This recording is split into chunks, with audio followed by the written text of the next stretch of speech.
আমরা অনেক সময় শাস্তি দিয়ে ফেলি বেশি, বিশেষ করে স্বামী যেহেতু অভিভাবক, তিনি মনে করেন তিনি বেশি শাস্তি দেবেন। এর ফলে মানে স্ত্রীও অনেক সময় ডমিনেট করে কোনো কোনো ফ্যামিলিতে, সেটা সত্য। আমরা সেই প্রসঙ্গে পরে আসছি, কারণ স্ত্রীদের প্রতি একটু নসিহত আছে, সেটা পরে বলবো। কিন্তু স্বামীরা দেখা যাচ্ছে যে কথায় কথায় স্ত্রীদের উপর হাতও তোলে। অনেক স্বামী এরকম আছে না, গালিগালাজ করেন, হাত দিয়ে ঘুষি মারেন, এটাও হতে পারে। একজন স্বামী আমাকে একবার বলেছিলেন, মানে জাস্ট তার স্ত্রীকে কী ধরনের শাস্তিমূলক ব্যবহার তিনি করেন সেটা বোঝানোর জন্য বলেন, যখন আমার স্ত্রী যখন খুব ছোটোখাটো ভুল করে তখন তাকে আমি 5 বেত দিই আস্তে, আর যখন সে একটু বড় টড়ো ভুল করে, যেটা আমার দৃষ্টিতে বড় ভুল, মানে ভুলটা ওনার দৃষ্টিতে, তাহলে উনি 10 বেত দেন এবং একটু জোরে জোরে। তো আমি জানি না এটা কোন হাদিসে আছে যে ছোট ভুলে 5 বেত আর বড় ভুলে 10 বেত। এটা কিন্তু একটা মানে শাস্তিমূলক এমন একটা পদ্ধতি যেটা আসলে তার পারিবারিক অশান্তির কারণ হবে। কোরআন নুশুজের ক্ষেত্রে সামান্য, যেখানে হয়তো একজন পুরুষ অত্যন্ত রেগে গিয়ে স্ত্রী কণ্ঠরোধ করতে পারে অথবা তাকে গলা টিপতে পারে, মেরে ফেলতে পারে, সেই রাগটাকে সামাল দেওয়ার জন্য ইসলাম তখন বলছে দরব গায়র মুবাররাহ, হালকা প্রহার করতে পারে। তাও রাসূল সাল্লাল্লাহু আলাইহি ওয়াসাল্লাম কিন্তু হালকা প্রহার তার কোন স্ত্রীকে করেননি। খেয়াল রাখতে হবে সেটা।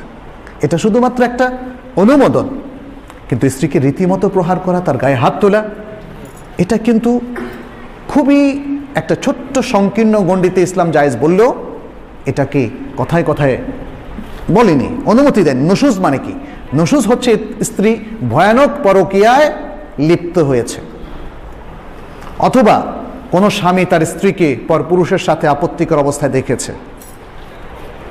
আর সাধারণ নুন থেকে চুন খসলেই আপনি তার গায়ে হাত তুলবেন, এটা কিন্তু ইসলাম অনুমোদন করেনি।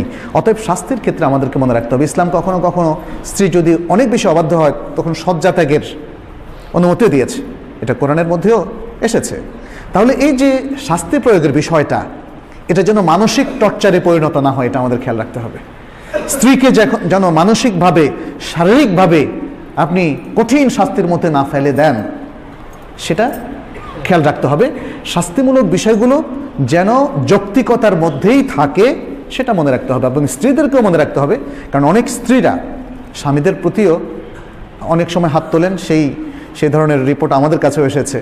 আবার অনেক স্ত্রীরা তাদের স্বামী থেকে, স্বামীর অনুমতি ছাড়াই শয্যা থেকে আলাদা হয়ে যান। অনেক স্ত্রীরা স্বামীর অনুমতি ছাড়া তারা বাপের বাড়ি চলে যান, হয় না? এই ঘটনাগুলো আমি পাশাপাশি বললাম এজন্যে যেন একটা চিত্র আমাদের সামনে আসে যে স্বামীরা যেমন ত্রুটি করেন, স্ত্রীরা তেমনি ত্রুটি করেন। কিন্তু এক্ষেত্রে স্বামীদের উচিত হবে সীমালঙ্ঘন না করা, এবং স্ত্রীদের ক্ষেত্রে আমরা পরে বলবো তারাও সীমালঙ্ঘন করবেন না। এই বিষয়গুলো আমাদের মনে রাখতে হবে। কোরআন এবং হাদিসের মধ্যে খুব চমৎকার সব ভাষণ এক্ষেত্রে এসেছে। চতুর্থ যে বিষয়টা, সেটি হচ্ছে স্ত্রীদের সাথে খুব কঠিন আচরণ। আমাদের অনেক স্বামী মনে করেন যে স্ত্রীদেরকে ছাড় দিতে নাই, নরম ব্যবহার করলে স্ত্রীরা মাথার উপর চড়ে বসবে, ফলে শুরু থেকেই গরম। অনেকেই আবার প্রথম রাতে বেড়াল মারেন, তাই না? ভয় দেখানোর জন্য। আসলে এই বিষয়গুলো গল্পই। একজন দিনদার স্ত্রীকে বিড়াল মেরে ওই দিনই তার স্বামীর ভয়াবহ একটা চরিত্র দেখানোর কোনো প্রয়োজন নাই।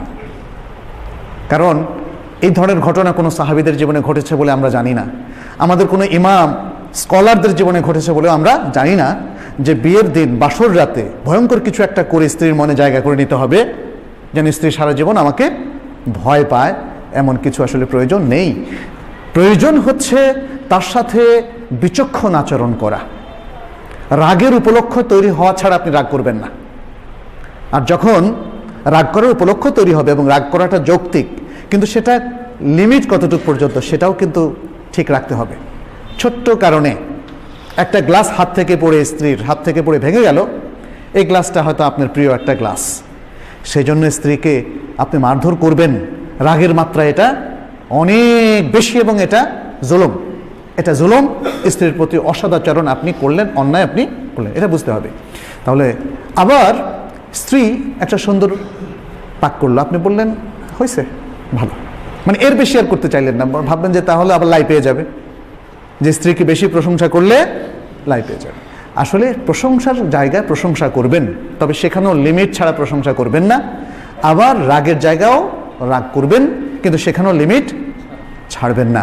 আর স্ত্রীদের প্রতি তালাত্তুফ, অর্থাৎ তাদের প্রতি সুন্দর আচরণ, তাদেরকে সোহাগ করা, আদর করা, এটা খুব জরুরি।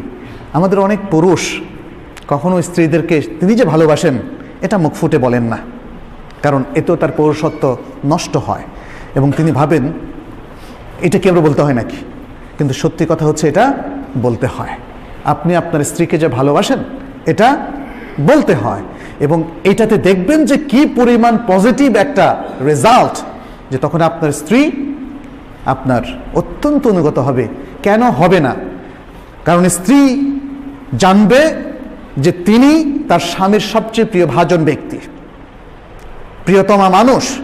এইটা জানার পরে তিনি কেন স্বামীকে অপছন্দ করবেন? অতএব এটা হচ্ছে আসলে লেনদেনের ব্যাপার।